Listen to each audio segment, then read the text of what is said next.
పాపం జగన్మోహన్ రెడ్డి ఏ విధంగానైనా చంద్రబాబు నాయుడిని వేధించాలి. గతంలో తాను పెట్టిన తప్పుడు కేసులు ఏవైతే ఉన్నాయో ఆ తప్పుడు కేసుల ఆధారంగా చంద్రబాబుని ఇరకాటంలో పెట్టాలని పాపం విశ్వ ప్రయత్నం చేస్తున్నట్టున్నాడు. మొన్న కూడా మనం చూసాం, చంద్రబాబు గారి కేసులకు సంబంధించి ఎవరో ఒక థర్డ్ పర్సన్ పిటిషన్ వేస్తే, ఒక జర్నలిస్ట్ అనుకుంటా, జర్నలిస్ట్ అని చెప్పి పిటిషన్ వేస్తే అసలు ఆయన కేసులో మీకేంటి సంబంధం, బెయిల్ ఇచ్చిన ఏడాది తర్వాత ఇప్పుడు బెయిల్ రద్దు కోరుతూ పిటిషన్ వేయటం ఏంటి, మీరెందుకు ఇన్వాల్వ్ అవ్వాలనుకుంటున్నారని చెప్పి ఆ జర్నలిస్ట్ మీద కూడా ఆగ్రహం వ్యక్తం చేసింది బేలా త్రివేది బెంచ్ అనేది.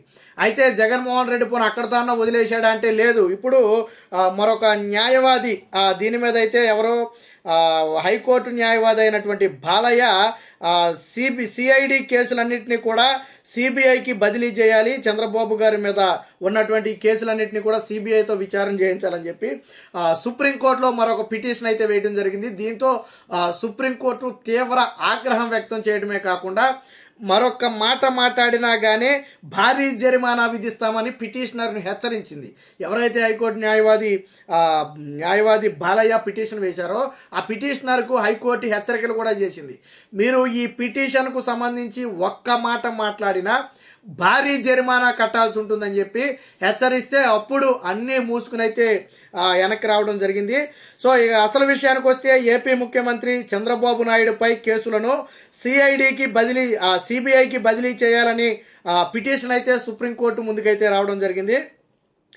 ఎప్పుడైతే సుప్రీంకోర్టు ముందుకు వచ్చిందో దీన్ని పరిశీలించిన తర్వాత సుప్రీంకోర్టుకు ఒకటి అర్థమైంది, ఇవి రాజకీయ దురుద్దేశంతో రాజకీయ కక్షతో ఇబ్బంది పెట్టడం కోసం వేస్తున్నటువంటి పిటిషన్లు తప్ప ఇందులో ఎటువంటి వాస్తవికత లేదు, ఆ పిటిషన్లకు ఎటువంటి అర్హత లేదని సుప్రీంకోర్టు భావించింది. దాంతో పిటిషన్కు సంబంధించి ఒక్క మాట మాట్లాడిన భారీగా జరిమానా విధిస్తామని జస్టిస్ బేలా త్రివేది అయితే పిటిషనర్ని అయితే హెచ్చరించడం జరిగింది.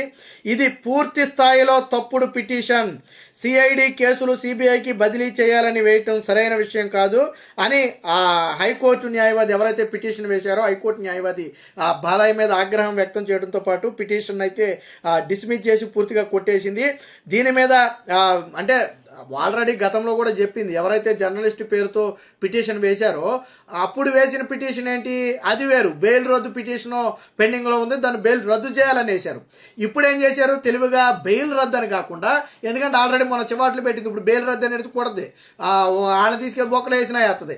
కాబట్టి ఏం చేశారు వీళ్ళు తెలివిగా, సిఐడి కేసుల్ని సిబిఐకి బదిలీ చేయాలంట. జగన్మోహన్ రెడ్డికి సిగ్గు ఉండాలి కొద్దిగైనా, ఎందుకంటే ఇప్పుడు ఈ న్యాయవాదికి స్పెషల్ ఇంట్రెస్ట్ ఏముండదు, జగన్మోహన్ రెడ్డి దాటిస్తే ఆడే డ్రామాలే ఇవన్నీ. నిజంగా సిబిఐ కావాలనుకుంటే నువ్వు అధికారంలో ఉన్నప్పుడు సిఐడికి ఇవ్వడం ఎందుకు, సిబిఐకి ఇవ్వచ్చు కదా. నేను ఒక ప్రశ్న అడుగుతాను, జగన్మోహన్ రెడ్డి ఇప్పుడు సిబిఐకి ఇవ్వాలనేది జగన్మోహన్ రెడ్డి వాదన, ఓకే, మరి నువ్వు అధికారంలో ఉన్నప్పుడు నువ్వే ఇవ్వచ్చు కదా, నీ చేతిలో పవర్ ఉంది. ఒక ప్రభుత్వమే సిబిఐకి డైరెక్ట్గా రాస్తే సిఐడికి కాకుండా అప్పుడే సిబిఐ రంగంలోకి దిగేది కదా. అప్పుడెందుకు సిబిఐకి ఇవ్వకుండా సిఐడికి ఇచ్చారు, ఎందుకు ఇచ్చారు అప్పుడు? అంటే ఇప్పుడు ప్రభుత్వం మారింది కాబట్టి సిఐడి అధికారులు చంద్రబాబుకు అనుకూలంగా పనిచేస్తారనేది జగన్మోహన్ రెడ్డి వాదన, లేదా తన అనుమానం. మరి ఆ రోజు నీకు అనుకూలంగా పనిచేశారా?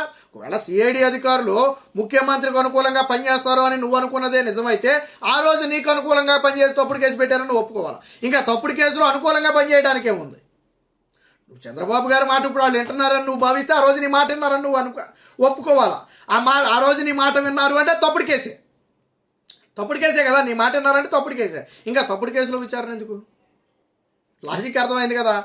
జగన్మోహన్ రెడ్డి అంటే తాను జైలు శిక్ష అనుభవించాడు, తాను భద్రమయ్యాడు, తనకి ఈ రోజుకి అవినీతి అక్రమాస్తుల కేసులో ఒక మరక ఉంది కాబట్టి దాన్ని చంద్రబాబు కూడా అంటించాలి.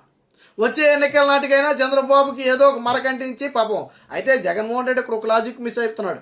ఆల్రెడీ నువ్వు చంద్రబాబు నాయుడు అవినీతి పరుడు అని ఒక ముద్రేసి చివరిలో ఆయన అరెస్టు చేసి 53 రోజుల పాటు 58 రోజుల పాటు జైల్లో పెడితేనే ప్రజలు యాక్సెప్ట్ చేయలే. నీకు 11 సీట్లు ఇచ్చారు, ప్రతిపక్ష హోదా కూడా ఇవ్వాల. ఆల్రెడీ నువ్వు వేసావు ముద్ర, కానీ ప్రజలు నమ్మలా. మళ్ళీ అదే ముద్ర వేయాలనుకోవడం పెంచుతానమే, ఎందుకంటే అది నిజంగా అవినీతి కాదు కాబట్టి. ఇక్కడ 100,000 కోట్ల అవినీతిలకే దిక్కు లేదు. చంద్రబాబు గారి మీద కోటి రూపాయలు 50 లక్షలు అని చెప్పి అవినీతి అక్రమాస్తులు, ఒకవేళ తప్పు అయితే తప్పే, రూపాయి అయినా తింటే తప్పే, దాన్ని కాదన్నాం. కాకపోతే అన్నేళ్ల ముఖ్యమంత్రిగా చేసిన వ్యక్తి, హెరిటేజ్లో అంత విలువైనటువంటి హెరిటేజ్ ఉన్నటువంటి వ్యక్తి, గతంలో భువనేశ్వర్ గారు కూడా చెప్పింది, అందులో ఒక 10% షేర్లు తీసేస్తే వీళ్ళు చెప్పిన దానికంటే ఎక్కువ విలువ వస్తుంది హెరిటేజ్లో. కాబట్టి ఇలాంటి చిన్న చిన్నటి కకృతి పడ్డారని చెప్పడం అనేది హాస్యాస్పదం. పెద్దే ట్రై చేశారు, అమరావతిలో అన్నారు, లేకపోతే పోలవరం అన్నారు, లేకపోతే ఇంకొక దాంట్లో అన్నారు. ఎంటైర్ చంద్రబాబు 5 ఏళ్ల పాలన మీద ఒక కమిటీని వేసి విచారణ చేశారు, ఏం దొరక్క చివరికి ఏం చేశారు, ఫైబర్ నెట్, ఇసుక, ఇన్నర్ రింగ్ రోడ్డు, లేకపోతే ఇది స్కిల్ డెవలప్మెంట్, వీటిల్లో ఇరికించాలని ప్రయత్నం చేశారు. మిగతా అన్ని బెడ్స్ కొట్టినాయి. ఈ స్కిల్ డెవలప్మెంట్లో మాత్రం ఏదో చిన్న లూప్ హోల్ని పట్టుకుని వ్యవస్థలను మొదట్లో మేనేజ్ చేసేసి చంద్రబాబుని అరెస్ట్ చేశారు. వాస్తవానికి చంద్రబాబు గారికి అసలు ఆ రోజు మొదటి రోజే బెయిల్ రావాలి అది. ఎందుకంటే గవర్నర్ అనుమతి లేకుండా అసలు కేసు పెట్టడానికే లేదు, ఆ కేసు పెట్టడానికే చెల్లదు. ఇప్పుడు ఏదేమైనా మొత్తంగా చంద్రబాబు గారిని ఇబ్బంది పెట్టాలి అనుకున్న జగన్మోహన్ రెడ్డికి సుప్రీంకోర్టులో లెంపకాయలు గట్టిగా తగిలాయి. పిటిషనర్ పేరుతో, అంటే వేరొక వ్యక్తి పేరుతో జగన్మోహన్ రెడ్డి డైరెక్ట్గా ఇన్వాల్వ్ అవ్వకుండా, ఎందుకంటే రాజకీయ ఇన్వాల్వ్మెంట్ అంటారు మళ్ళీ జగన్మోహన్ రెడ్డి ఇన్వాల్వ్ అయితే, జగన్మోహన్ రెడ్డి ఇన్వాల్వ్ అవ్వకుండా జర్నలిస్టుల ముసుగులోనో, లేకపోతే న్యాయవాదుల ముసుగులోనో, లేదా సామాజికవేత్తల ముసుగులోనో, లేదా పర్యావరణానికి సంబంధించిన వాళ్ళ ముసుగులోనో, ఏదో ఒక ముసుగులో కొంతమంది చేత చంద్రబాబు గారి మీద పిటిషన్లు వేయించాలా. ఆ పిటిషన్లు విచారణకు వచ్చిన తర్వాత సాక్షిలో పెద్దగా రాసుకోవాలి. జగన్మోహన్ రెడ్డికి సిగ్గు శరం ఉంటే దీన్ని రాయాలి. మొన్న జర్నలిస్ట్ పేరుతో వేసినటువంటి వ్యక్తి వేసినటువంటి దాని మీద తీవ్ర ఆగ్రహం వ్యక్తం చేసింది. సాక్షిలో ఏమోలా దాన్ని రాయలా. అలాగే ఈరోజు చంద్రబాబు గారి కేసుల్ని, సిఐడి కేసులను సిబిఐకి బదిలీ చేయాలని చెప్పి పిటిషన్ వేశారు. దీన్ని కూడా కొట్టడమే కాకుండా గట్టి వార్నింగ్ ఇచ్చింది. ఒక్క మాట మాట్లాడినా కానీ భారీ జరిమానా విధిస్తామని హెచ్చరించింది సుప్రీంకోర్టు కదా. మరి నువ్వు దాన్ని రాయాలి కదా, నీ సాక్షిలో రాస్తావా? అదే సుప్రీంకోర్టు కన్నా దీన్ని విచారణకు స్వీకరిస్తే, సిఐడి నుంచి సిబిఐకి ఇవ్వాలనే దాని మీద విచారణకు స్వీకరిస్తే దాని సాక్షిలో పెద్దగా హెడ్డింగ్ కేసు రాసుకుంటాడు, స్క్రోలింగ్ నడుపుతాడు. మరి దీన్ని వేయాలి కదా నువ్వు. అంటే కోర్టులేమీ పెచ్చవేమీ కాదు, కోర్టులు మనకంటే ఎక్కువ బాగా ఆలోచిస్తాయి.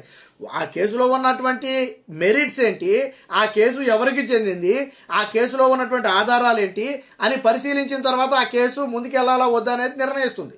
విచిత్రం ఏంటంటే జగన్మోహన్ రెడ్డి అధికారంలో ఉన్నంత వరకు సిఐడికే ఇచ్చాడు కేసుని. చంద్రబాబు గారు టీడీపీ నేతలు అప్పుడే డిమాండ్ చేశారు, గుర్తుందో లేదో. టీడీపీ నేతలు చాలామంది డిమాండ్ చేశారు, ఏమని, జగన్మోహన్ రెడ్డికి చిత్తశుద్ధి ఉంటే సిబిఐకి ఇచ్చేయమన్నారు కేసుని. జగన్మోహన్ రెడ్డి చిత్తశుద్ధి ఉంటే కేసుని సిబిఐకి ఇమ్మని డిమాండ్ చేశారు టీడీపీ నేతలు ఆ రోజుల్లో చంద్రబాబు గారు అరెస్ట్ అయినప్పుడు. జగన్మోహన్ రెడ్డి ఇవ్వాల సిబిఐకి, ఎందుకని సిబిఐకి ఇస్తే కేసు తేలిపోద్ది, అందులో ఏమీ లేదు. అదంతా ఫేక్ కేసు. మేనేజ్ చేసి, వ్యవస్థలను మేనేజ్ చేసి, ఆ సంతానం ఆడిట్ కంపెనీ అందరినీ మేనేజ్ చేసి చంద్రబాబు గారి మీద తప్పుడు రిపోర్ట్లు ఇప్పించి పెట్టినటువంటి కేసు అది. అలాగిస్తే దొరికిపోతామని చెప్పి ఇప్పుడు డ్రామాలు ఆడారు. ఇప్పుడు ఎందుకు సిబిఐకి ఇవ్వాలి అంటున్నారంటే ఇప్పుడేం పెచ్చోళ్ళేం కాదు. ఇది సాగడానికి ఒక 6 నెలలో, ఏడాదో 2 ఏళ్ళలో పట్టుద్ది. అయ్యేలోపు చంద్రబాబు మీద విషం జమ్మవచ్చు, తన పత్రికల్లో విషం జమ్ముకోవచ్చు. ఆ ఉద్దేశంతో చేసినటువంటి ప్లాన్ ఇది. ఏది ఏమైనా మొత్తంగా సుప్రీంకోర్టులో జగన్మోహన్ రెడ్డికి చంద్రబాబు గారి మీద సిబిఐ కేసుల్ని సిబిఐకి హ్యాండ్ ఓవర్ చేయాలంటే చేసినటువంటి పిటిషన్ అయితే కొట్టివేయడంతో పాటు జస్టిస్ బేలా త్రివేది ధర్మాసనం తీవ్ర ఆగ్రహం వ్యక్తం చేసి మరొకసారి ఇలాంటి ప్రయత్నాలు చేస్తే కఠిన చర్యలు తీసుకుంటామని చెప్పి హెచ్చరికలు కూడా జారీ చేసింది.